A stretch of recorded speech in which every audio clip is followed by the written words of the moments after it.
Y Dios creó la tierra, el mar y los cielos. Los pobló de algas, flores, peces, aves y animales de toda clase. Después creó al hombre. Dios hizo todas las especies por separado, sin ningún vínculo. En la Inglaterra de 1800, nadie se atreve a dudarlo. Nadie, o mejor dicho, casi nadie. Darwin y la teoría de la evolución.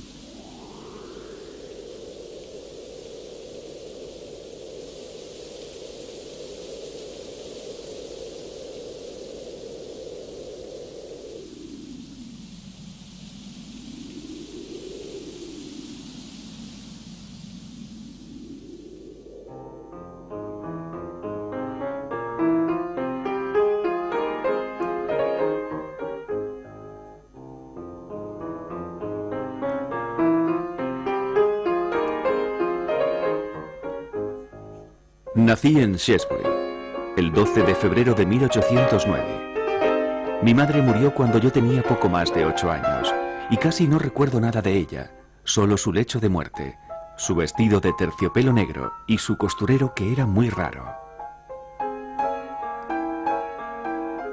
Mi padre era muy corpulento, medía 6 pies y 12 pulgadas, era la persona más imponente de cuantas he conocido. Tenía un hermano y 4 hermanas. Vivíamos en una gran casa situada en la parte alta de Shrewsbury, por encima del río Severn.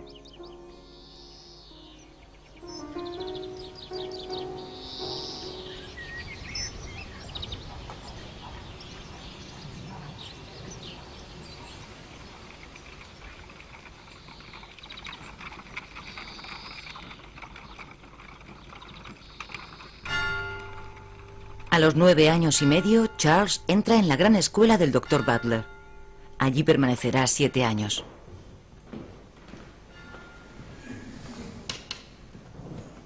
Nada podía ser peor para el desarrollo de mi mente que la escuela del Dr. Butler, porque era muy clásica. Lo único que impartían en ella era un poco de historia y geografía antiguas. Como medio de educación, para mí la escuela fue sencillamente inexistente.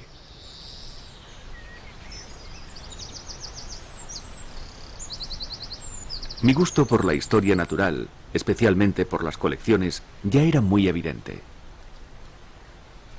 En cierta ocasión mi padre me dijo: «Lo único que te interesa es la caza, los perros y atrapar ratas.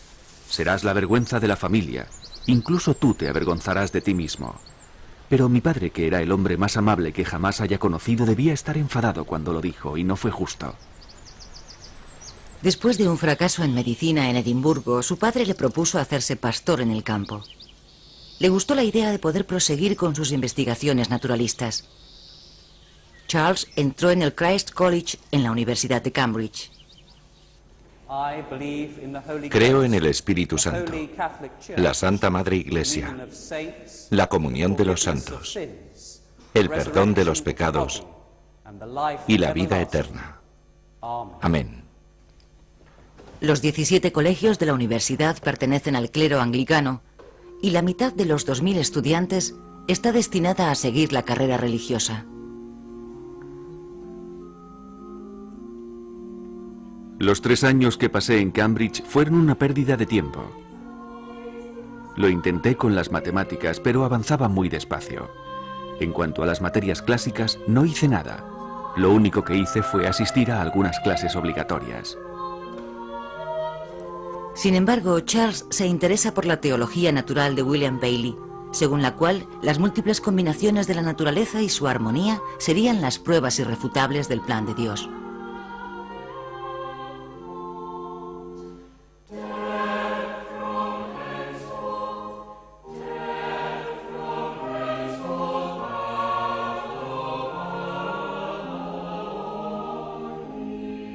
Mi gran pasión y mi mayor hobby era coleccionar coleópteros. Figura 1. ¿No es un Cycrus? Lo deduje siguiendo a Jean-Baptiste Lamarck. Figura 2. Es un magnífico Capricornio. ¿Pero cuál?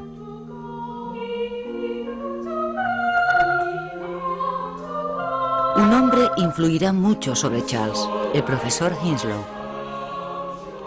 Tardé poco en conocer bien a Hinslow, y durante la segunda mitad de mi estancia en Cambridge di largos paseos con él, de forma que algunos me llamaban el hombre que camina con Hinslow.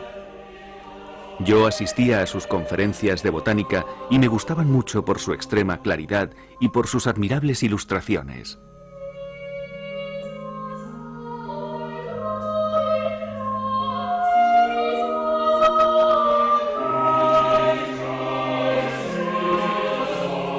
Hinslow convence a Charles para que estudie geología. Por aquella época, la nueva geología uniformitarista estaba representada en Inglaterra por Charles Lyell. Para Lyell, los fenómenos geológicos que contempla son los mismos que siempre han modelado la Tierra. Se han necesitado miles de años para producirse grandes efectos, tales como los levantamientos o hundimientos continentales, la erosión o la sedimentación.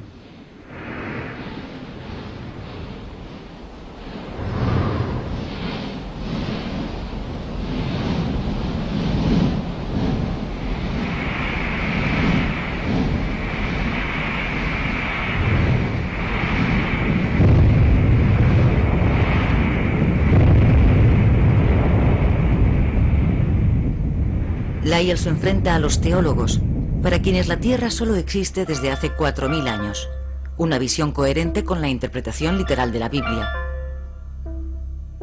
Porque el libro del Génesis dice que Dios creó al hombre en 6 días, que cada especie fue creada por separado y que el hombre se encuentra al final de la creación.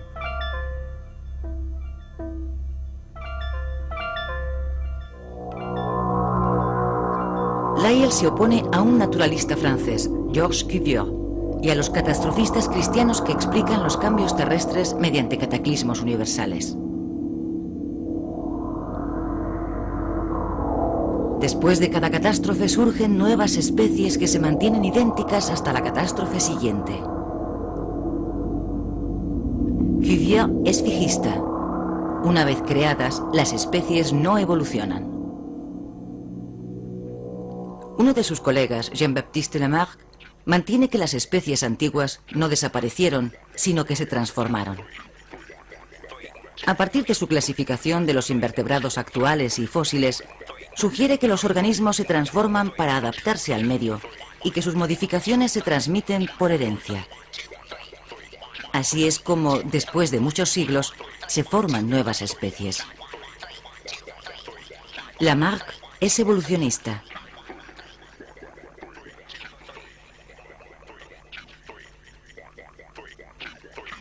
A Charles todavía no le interesan estos debates.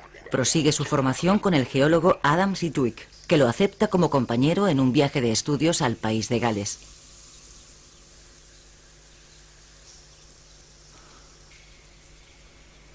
Este viaje tuvo una utilidad incuestionable: enseñarme cómo establecer la geología de una región.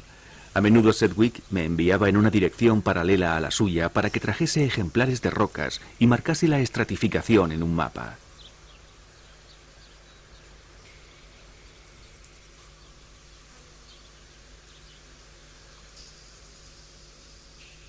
Volví a Shrewsbury, ya que por aquel entonces, ni por la geología ni por cualquier otra ciencia, habría renunciado a los primeros días de caza.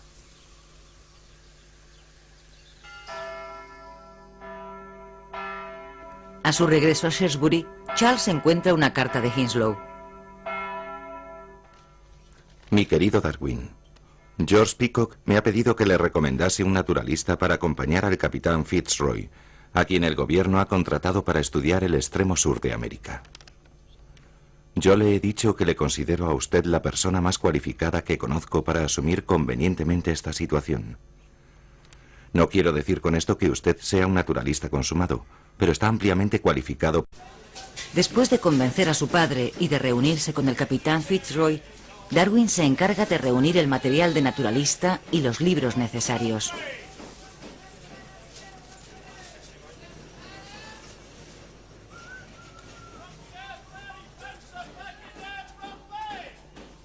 Diciembre de 1831. El Beagle sale de Devonport con 74 personas a bordo. Navegará durante casi 5 años. De momento, el Beagle pone rumbo a Brasil.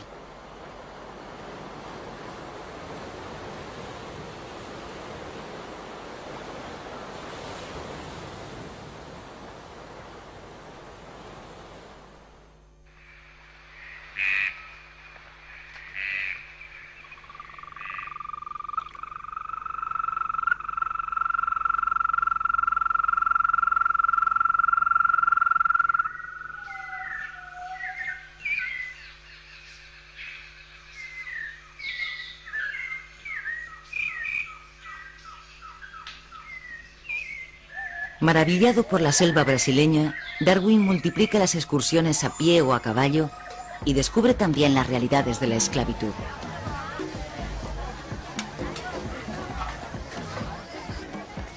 Creo que los esclavos son más felices de lo que se esperaban, aunque me temo que hay algunas excepciones. Espero que llegue el día en el que reivindiquen sus derechos y se olviden de vengarse del mal que les hemos hecho.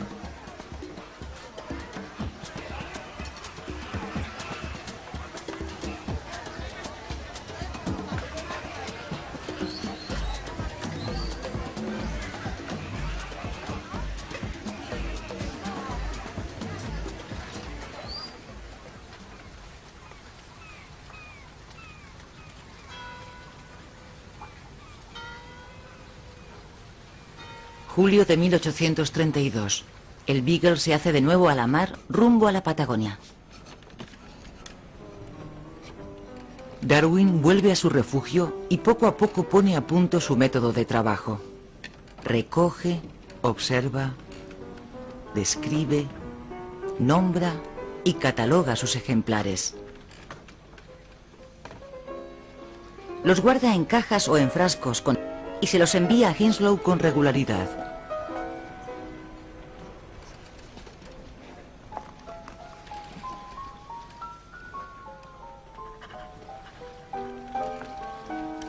Ignoro completamente si los hechos que anoto son correctos y si son lo suficientemente importantes como para interesar a los demás, y eso me produce una gran perplejidad. En el único campo en el que no puedo equivocarme es en la recogida de muestras.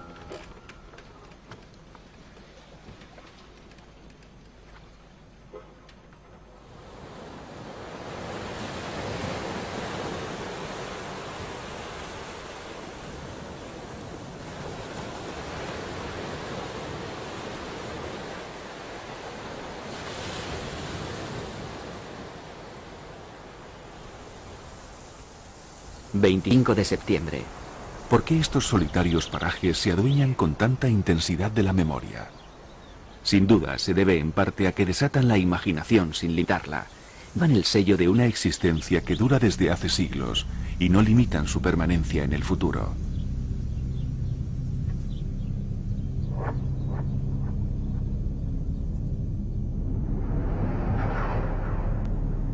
En Punta Alta, Darwin descubre numerosos esqueletos fósiles.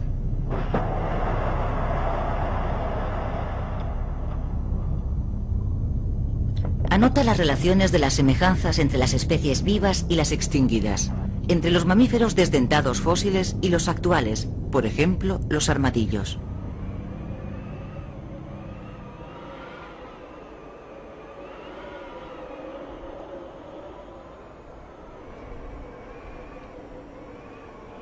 En la Tierra de Fuego, un grupo de fueguinos contempla la llegada del Beagle.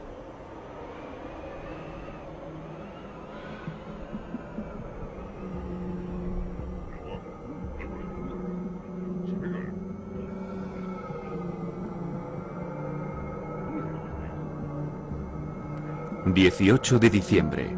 Nunca había imaginado que la diferencia entre el hombre salvaje y el hombre civilizado fuera tan grande. Quizás nuestros antepasados fueran así. ¿De dónde vienen? ¿Han permanecido en el mismo estado desde aquel mundo?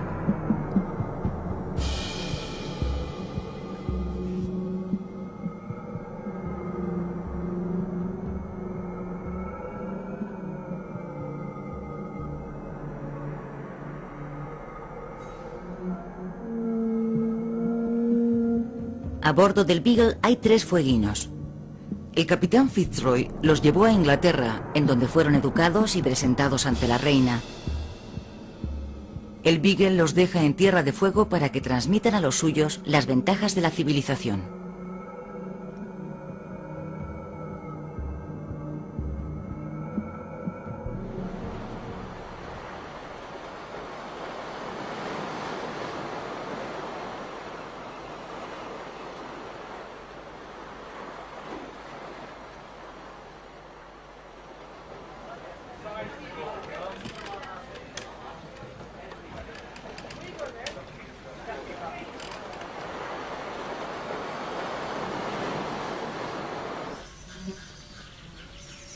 Los Andes, 1835.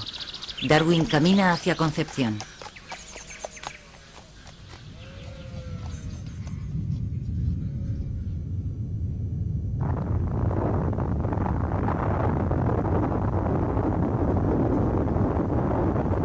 En un segundo se crea una extraña impresión de inseguridad. La tierra, símbolo de solidez, se agita bajo nuestros pies.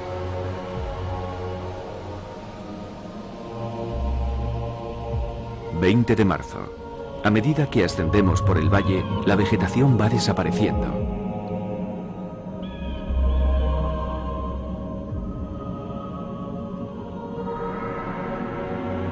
No puedo imaginar ninguna otra parte del mundo que muestre de una forma tan extraordinaria las fracturas de la corteza terrestre.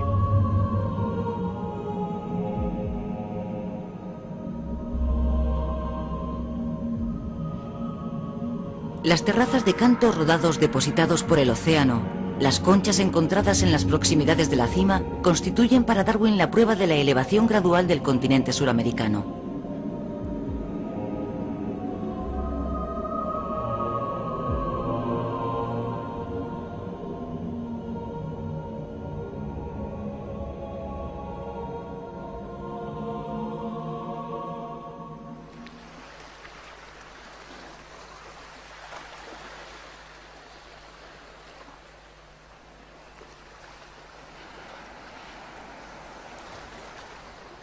Al final del verano, el Beagle llega al archipiélago de las Galápagos.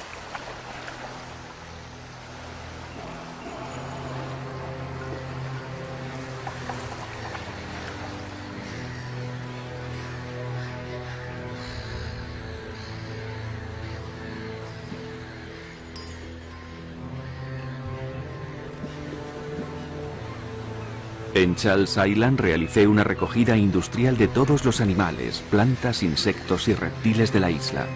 Cuando más tarde los compare, será muy interesante descubrir con qué zona o centro de la creación debemos relacionar a los seres organizados de este archipiélago.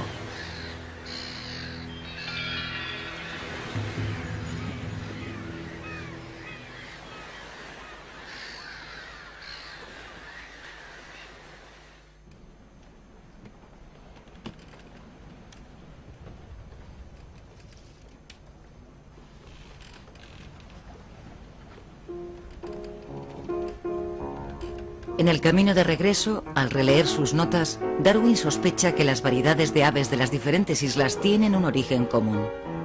Surgen las primeras dudas. ¿Realmente las especies son estables?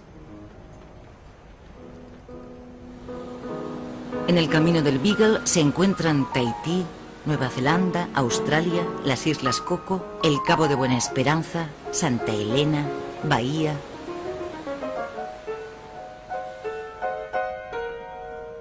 El viaje del Beagle ha sido con diferencia el acontecimiento más importante de mi vida, que determinó toda mi carrera. Siempre he tenido el sentimiento de que este viaje constituyó la primera formación, la primera educación real de mi mente.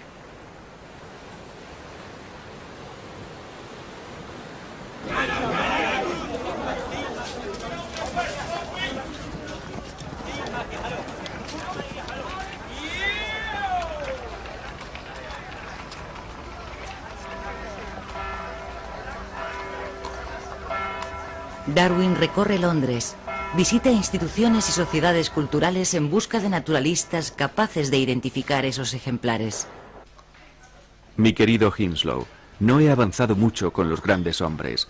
Creo que, como usted me dijo, están desbordados con sus propios asuntos.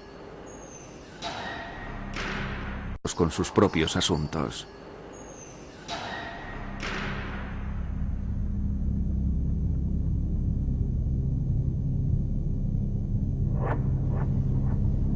Darwin tiene 27 años, pero Charles Lyell le recibe como a un igual.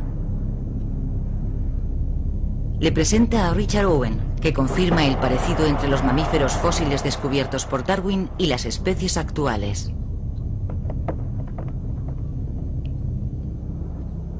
John Gould describe los pinzones de las Galápagos e identifica 13 nuevas especies. Darwin comprende entonces que provienen de una sola especie original procedente del continente. Su aislamiento en islas alejadas y sus diferentes hábitos alimentarios han favorecido la variación de la forma del pico. Dichas variaciones podrían haber provocado la aparición de nuevas especies.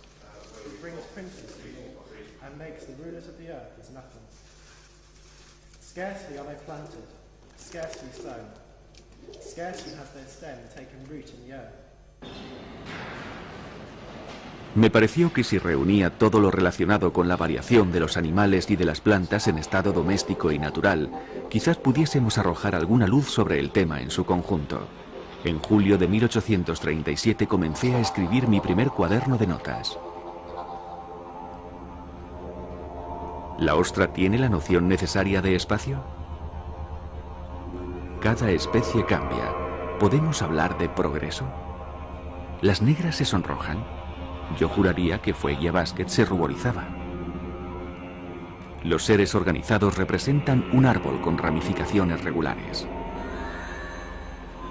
Que el hombre vaya a ver al orangután en cautividad para que compruebe su inteligencia cuando le hablan y el afecto que muestra hacia quienes conoce.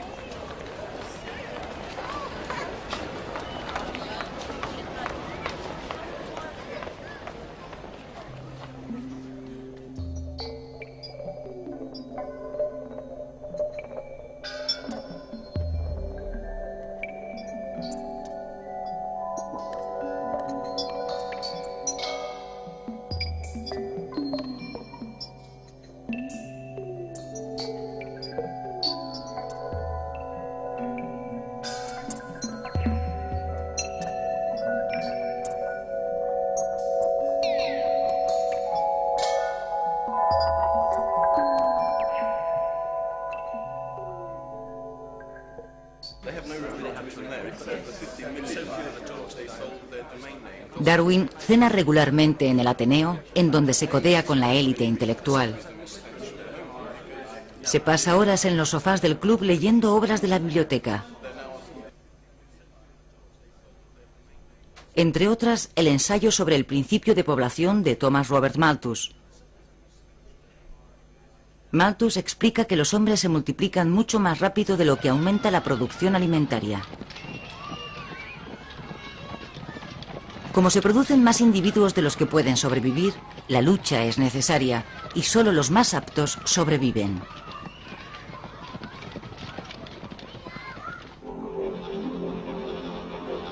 Por fin había encontrado una teoría con la que trabajar, pero quería evitar los juicios preconcebidos, así que decidí no escribir ni una línea de momento. Y hasta 1859, 21 años más tarde, Darwin no se atrevió a publicar su teoría en el origen de las especies.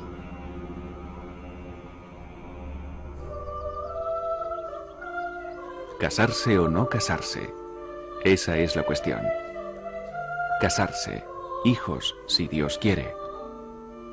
Un objeto a quien querer y con quien divertirse.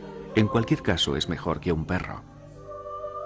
Pensar solo en una dulce y bonita mujer en un sofá con un buen fuego y libros, y quizás música.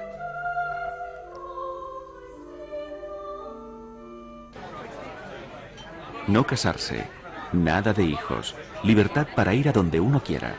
Conversaciones de hombres inteligentes en los clubes, más dinero para libros.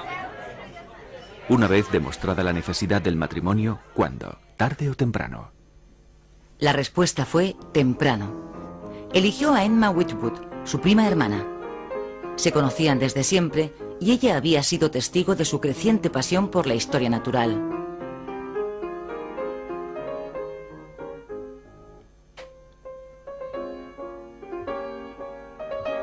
Emma y Charles se casaron en la capilla de Meer. Esa misma noche, Darwin escribió en su libro de notas las reflexiones hechas por su suegro, el tío Josh, sobre los nabos.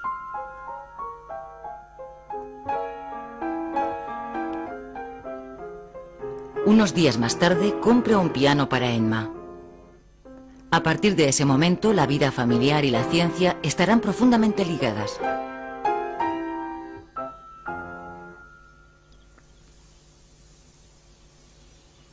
En el otoño de 1842, Charles y Emma se instalan en Kent con sus 2 hijos. Situación a 16 millas de Londres. Un pueblo de 40 casas, habitantes muy respetables, casa fea, ni vieja ni nueva. En Down House continúa con sus investigaciones en un ambiente de calma. Organiza su vida con rigor.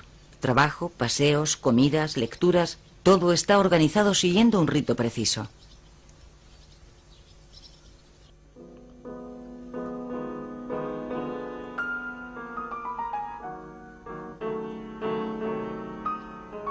Lleva un tren de vida confortable. Tiene una mujer abnegada. Charles y Emma eligen para sus hijos una educación liberal. Les permiten correr por todo el jardín y por toda la casa. El único lugar prohibido es el despacho del padre.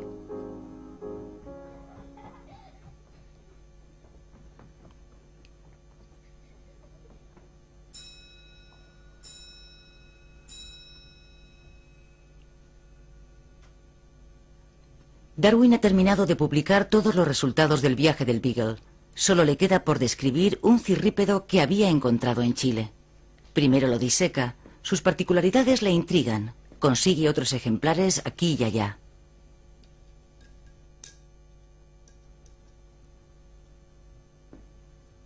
Me he convertido en un hombre con una sola idea: cirrípedos a todas horas.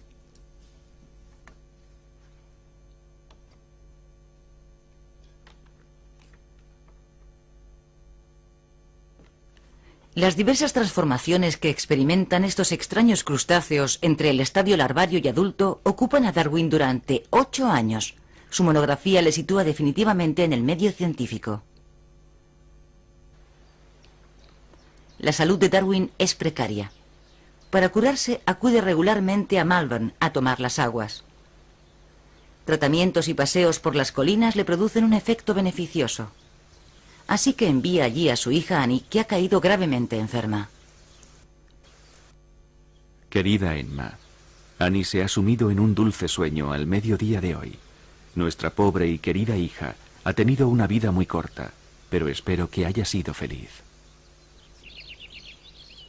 A los 15 días, Emma trae al mundo a Horace, su 9º hijo.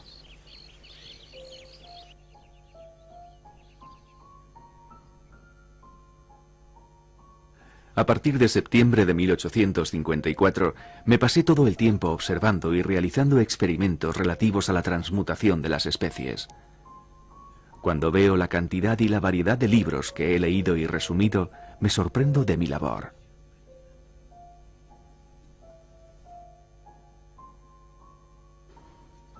A través de su correspondencia sigue preguntando a lectores de revistas, a criadores y a amigos.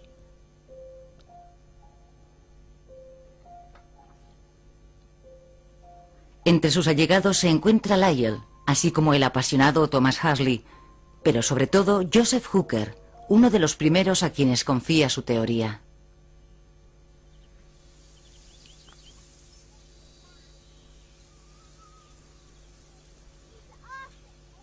El jardín de Down House sirve de campo de observación y experimentación. Darwin se hace criador de palomas para estudiar más de cerca el mecanismo de la selección artificial. En el huerto estudia los cruces y los híbridos. Me da miedo que mi causa me supere. Soy como Creso, sumergido en la riqueza de los hechos que poseo.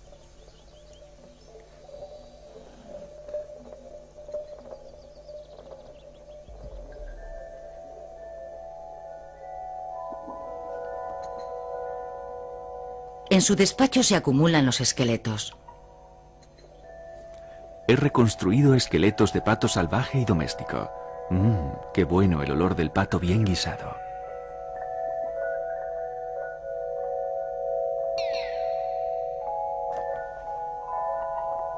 Un joven naturalista, Alfred Wallace, publica un artículo sobre la formación de nuevas especies. Lyell y Hooker temen que Darwin se vea desposeído y le empujan a publicar su teoría.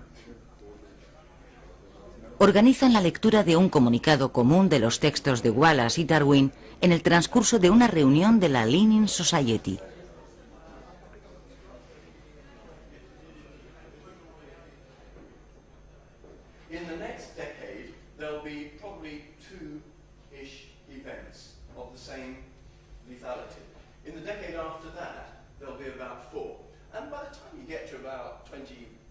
Darwin tiene 50 años, cuando en noviembre de 1859 aparece El origen de las especies.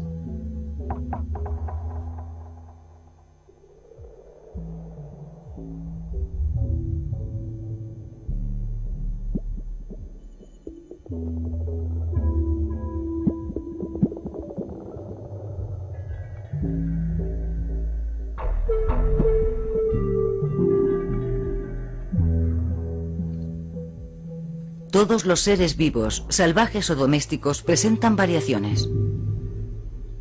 Mediante la selección artificial, los hombres eligen las variaciones que le interesan.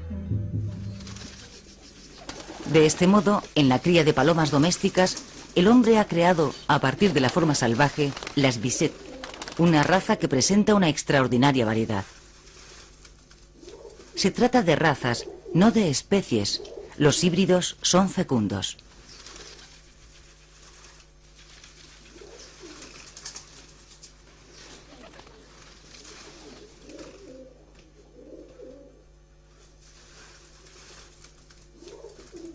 En la selección artificial, el hombre solo puede acumular las variaciones que se presentan. Elige teniendo en cuenta su beneficio.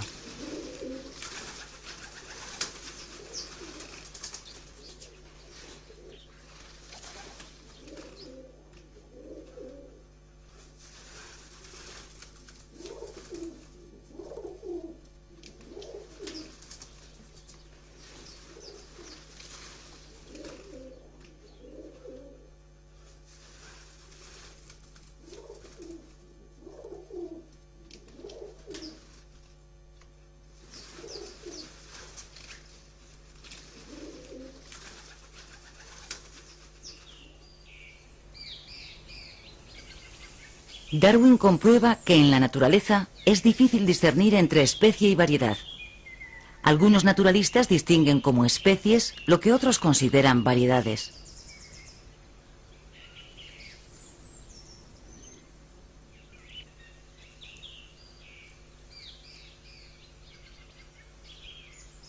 A medida que van apareciendo estados intermedios, se van desvaneciendo los límites de la especie. Para Darwin, las variedades, en un primer momento ligeras y después más pronunciadas, son especies nacientes.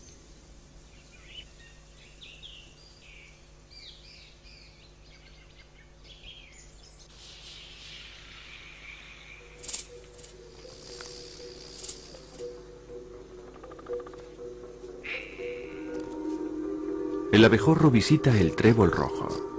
Si el abejorro desapareciese, el trébol rojo empezaría a escasear o desaparecería por completo. El número de abejorros depende del número de ratones campesinos que destruyen sus nidos. El número de ratones campesinos depende sobre todo del número de gatos. Las especies, dotadas de una fecundidad sin límites, se enfrentan. La lucha por la existencia es una regulación que impone el entorno y selecciona a los portadores de variaciones ventajosas, eliminando a los desfavorecidos. Los afortunados transmiten a sus descendientes los caracteres divergentes que les han proporcionado el triunfo. De este modo, la vida se ramifica como un árbol. Las ramas muertas y rotas se entierran en las capas de la corteza terrestre, mientras que las magníficas ramificaciones que siguen vivas y se renuevan constantemente cubren la superficie.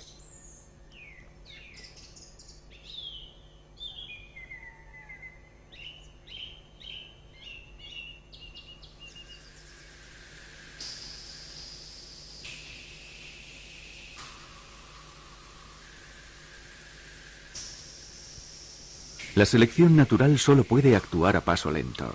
Lleva al perfeccionamiento de cada criatura. Se adueña de cada mejora con una seguridad infalible.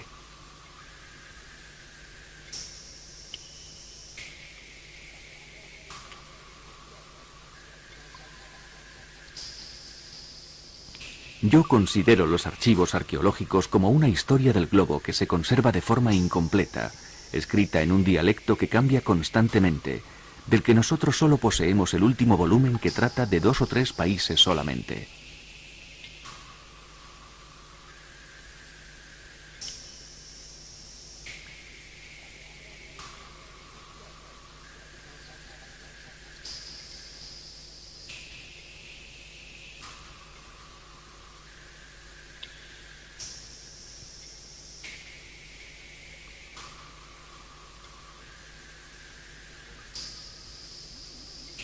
En un futuro lejano veo que se abrirán caminos hacia investigaciones más importantes sobre la adquisición necesariamente gradual de todas las facultades y de todas las aptitudes mentales, un hecho que arrojará luz sobre el origen del hombre y sobre su historia.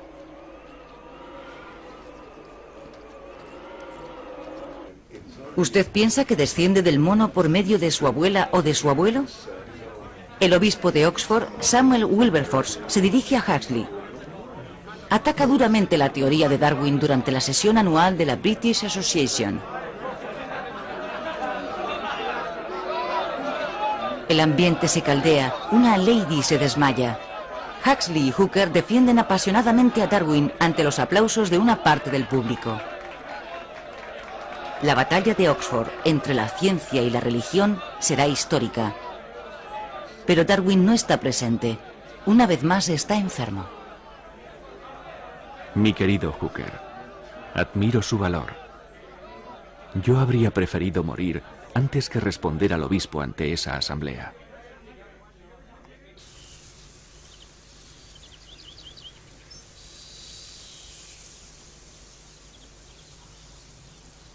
En Down, Darwin sigue ocupando todo su tiempo. Después de su paseo diario, trabaja en la 3ª edición del origen de las especies. Para reforzar su teoría comienza una obra sobre la variación de los animales y de las plantas en estado doméstico. No consigo estar ocioso y me siento bien cuando trabajo. La palabra vacaciones está escrita en una lengua que para mí está muerta y eso me aflige. A veces me siento tentado a renunciar a las especies y dedicarme a los experimentos porque son mucho más divertidos.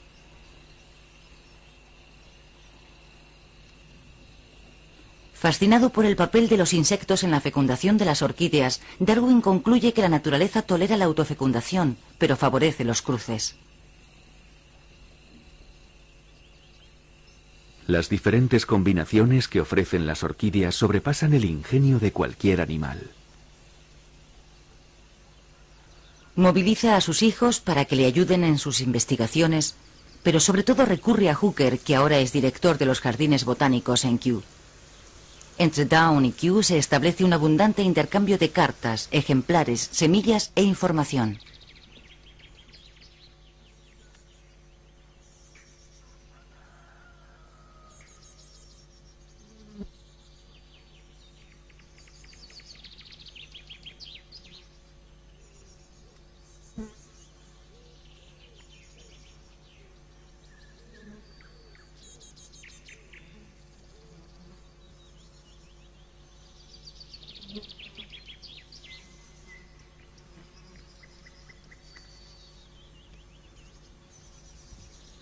Dos tipos de plantas acaparan la atención de Darwin: las plantas insectívoras y las plantas trepadoras. Trata a las plantas carnívoras como a seres vivos. Las habla, las alimenta con comida o sustancias químicas. Comprueba las analogías entre el reino animal y el reino vegetal. Las plantas respiran, ingieren, digieren, expulsan.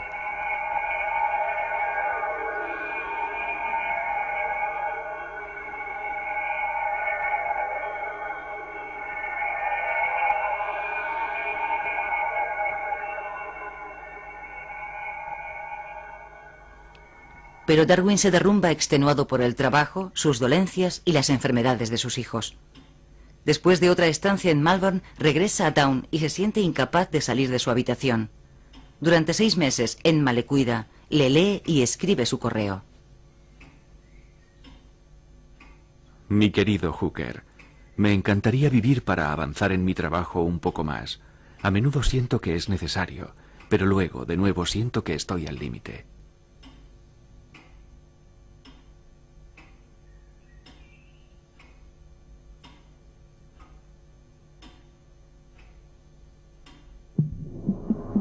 Ha llegado el libro de los monos. Declaro que nunca he leído algo tan grandioso. Libro que Huxley acaba de publicar. En él, Huxley confirma la conexión entre el hombre y el mono. Darwin está aún más entusiasmado, si cabe, por el hecho de que unas semanas antes, Lyell había abordado el mismo tema sin atreverse a atribuir al hombre un origen animal.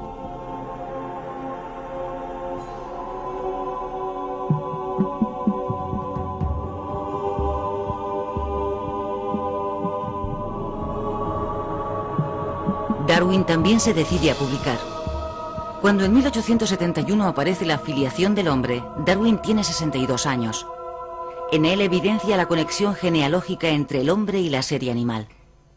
En primer lugar, examina las similitudes de la estructura corporal. ¿Hay algo más admirable que el hecho de la mano para coger, el pie o la pezuña para andar, el ala del murciélago para volar o la aleta de la marsopla para nadar se batan en el mismo plano? ¿Y que la posición de los huesos y su número sean tan semejantes que todos puedan clasificarse o designarse bajo los mismos nombres? En este hecho vemos un profundo nexo de unión entre los seres orgánicos de las mismas grandes clases, un nexo cuya ilustración constituye el objeto y el fundamento del sistema natural.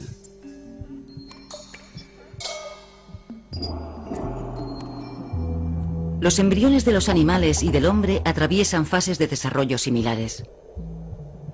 En las primeras fases embrionarias hay una gran similitud entre el hombre y el resto de los animales, pero sus diferencias se acentúan en el transcurso de las etapas posteriores.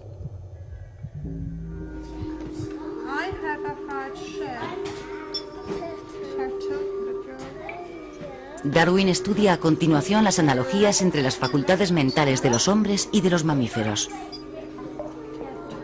La diferencia entre la inteligencia del hombre y la de los animales superiores es ciertamente una diferencia de grado y no de naturaleza.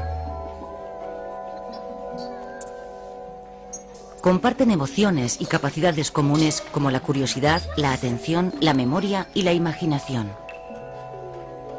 Sin embargo, el hombre es el único que ha desarrollado tanto la capacidad de abstracción, el sentido de la belleza, del misterio y de lo divino.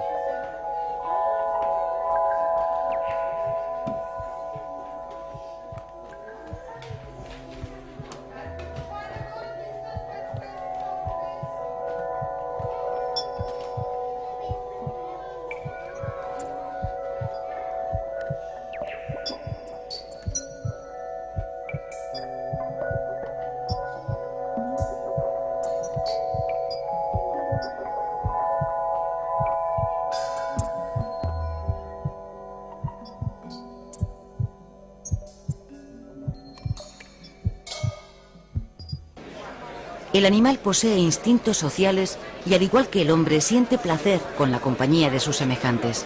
La selección de los instintos sociales y en especial del instinto de la simpatía conduce al hombre a desarrollar sentimientos morales y altruistas. Combinados con la racionalidad de dichos sentimientos, favorecen los comportamientos antiselectivos como la ayuda a los más débiles y a los desheredados. De este modo, la civilización permite invertir la acción de la selección natural. Nosotros no sabríamos refrenar nuestra simpatía, ni siquiera bajo la presión de una razón implacable, sin perjudicar a la parte más noble de nuestra naturaleza.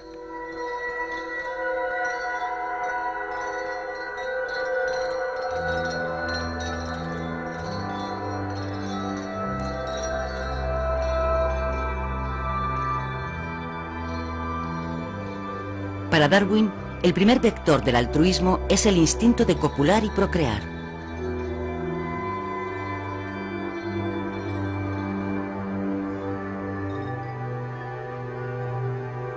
La selección sexual proporciona a algunos individuos machos una ventaja sobre otros en la competición por las hembras.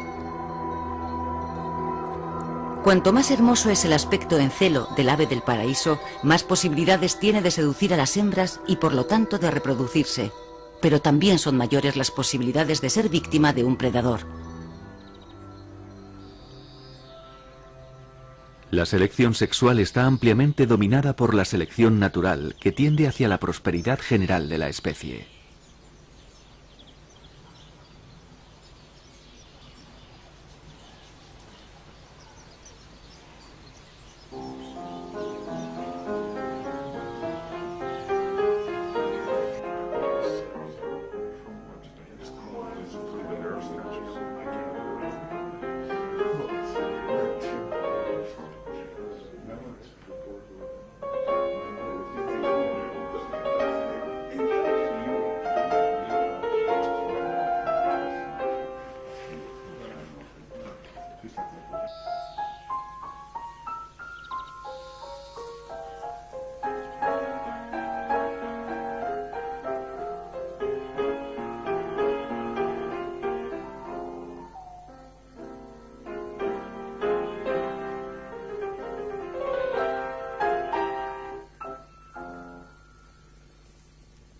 Los que afirman que la ciencia nunca podrá resolver tal o cual problema son los que saben muy poco, no los que saben mucho.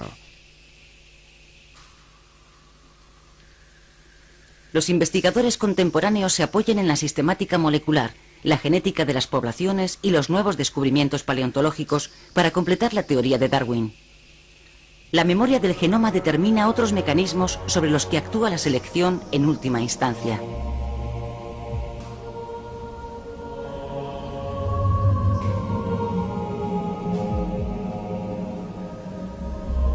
La biología permite comprender que la base física de los fenómenos hereditarios está constituida por genes. Los genes se localizan en los cromosomas y se transmiten a los descendientes. A veces pueden variar por mutación. Como intuyó Darwin, la procreación sexual es un factor constante de renovación. Gracias a la recombinación de los genes, la procreación sexual abre un amplio campo para las variaciones.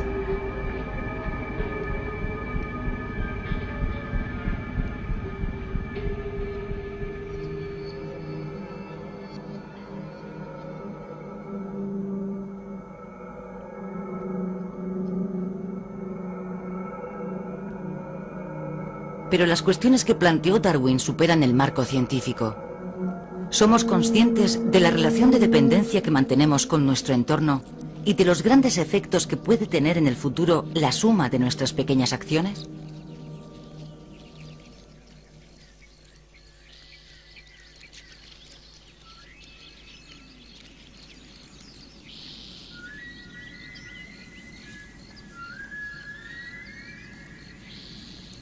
Para Darwin, la ciencia es un camino de conocimiento, no de lucha.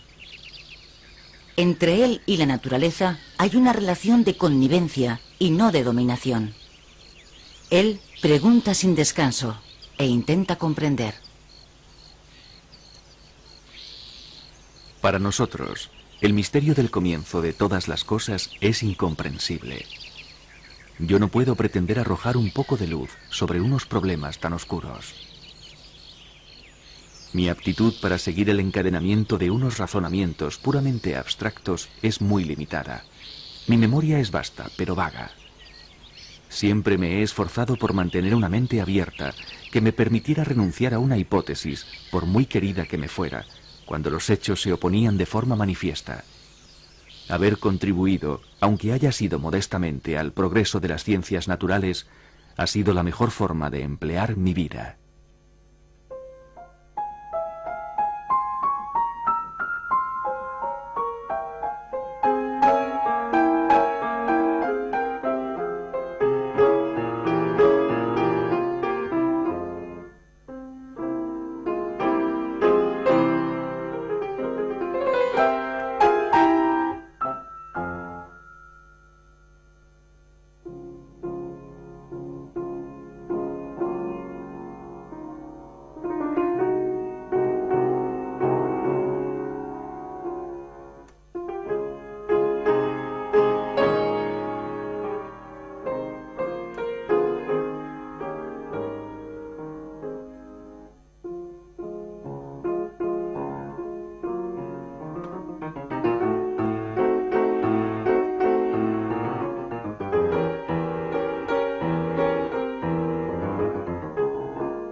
veía el mundo como es.